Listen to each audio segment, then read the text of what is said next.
ബീഫിന് വേണ്ടിയാണ് ദാണ്ട കപ്പ ഉള്ളി ഉണ്ട്, പിന്നെ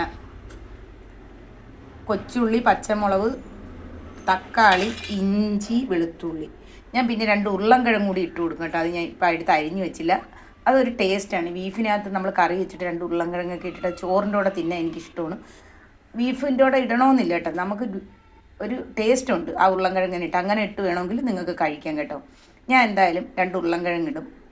എൻ്റെ ഒരു ഇഷ്ടത്തിന് എനിക്ക് കഴിക്കാൻ ഭയങ്കര ഇഷ്ടമാണ് ആ ഉരുളൻകിഴങ്ങ്. അതുകൊണ്ട് ഇഷ്ടമുള്ളവരിട്ടാൽ മതി, ഇല്ലാതെയും ഇട്ടാൽ വയ്ക്കാം കേട്ടോ. ബീഫ് ഉരുളൻകിഴങ്ങ് ഇടാതെയാണ് വെക്കുന്നത്. പക്ഷേ എനിക്ക് 2 ഉരുളൻകിഴങ്ങ് ഇട്ട് അതിൽ ഈ ബീഫ് കിടന്ന് വേവുമ്പോൾ ആ ഉരുളൻകിഴങ്ങ് നമ്മൾ ചോറിൻ്റെ കൂടെ ഞവടി തിന്നുമ്പോൾ ഒരു പ്രത്യേക ടേസ്റ്റാണ് കേട്ടോ. ബീഫ് ഞാൻ ആദ്യം കുക്കറിൽ നല്ലോണം കഴുകിയിട്ട് കുക്കറി വെച്ച് നല്ലോണം തിളപ്പിച്ചിട്ട് ഒരു പത പോലെ വരും. ആ പതയെല്ലാം കോരി മാറ്റിയിട്ട് 2 ഊത്ത് കേൾപ്പിച്ച് വെച്ചേക്കാണ്, വേവിച്ച് വെച്ചേക്കാണ്. വെന്ത് കേട്ടോ, ഭയങ്കര വേവൊക്കെ വെന്തില്ല, എന്നാലും വെന്ത്. അപ്പോൾ നമുക്ക് ഒരുപാട് വേവിക്കണ്ട, നമുക്ക് അടുപ്പിൽ വേവിക്കാം.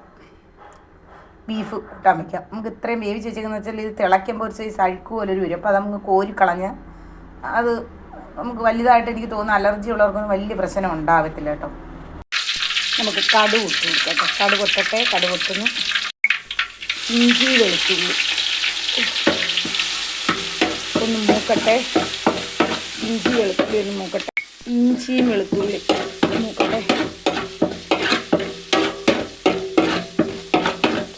പച്ചമണം മാറട്ടെ കേട്ടോ. അതിന് ശേഷം നമുക്ക് കൊച്ചുള്ളി തൊലിച്ച് വെച്ചേക്കുന്ന ഇട്ട് കൊടുക്കണം കേട്ടോ.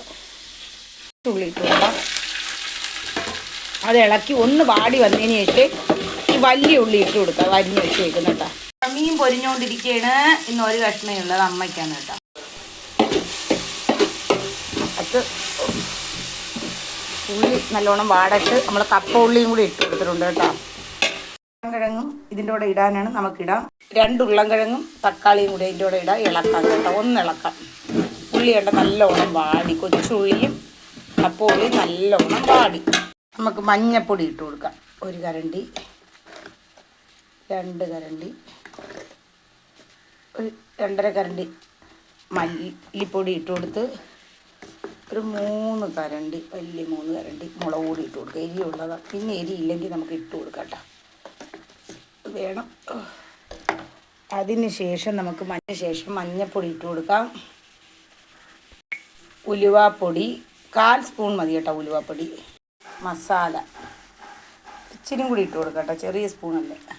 എന്നിട്ട് ഇത് നല്ലോണം ഇളക്കണം കേട്ടോ. ഇതിൻ്റെ ഒരു പച്ചമണം മാറും. ഇതിൻ്റെ പച്ചമണം ഒന്ന് മാറുന്നിടം വരെ വെച്ചെടുത്ത് നമുക്ക് വേണ്ടത് ചിക്കൻ വേവിച്ച് വെച്ച വെള്ളം ഉണ്ടല്ലേ, ആ വെള്ളം ഈ ഒഴിച്ചു കൊടുക്കുക. ഉപ്പിടുക.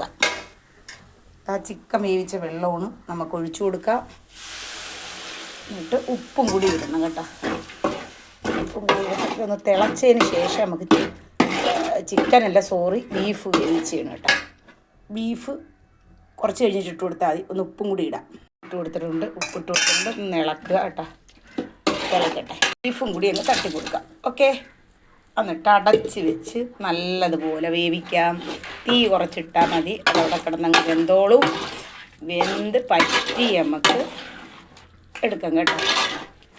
തക്കാളിയും പച്ചമുളകും ഇഞ്ചി എല്ലാം മുളകും മല്ലി അവസാനം ഇച്ചിരി നല്ലോളം പൊടിയും കൂടി ഒരു 1/2 സ്പൂൺ നല്ലോളം പൊടിയും കൂടി അവസാനം ഇട്ട് കൊടുത്ത് നമുക്ക് ഇറക്കാം.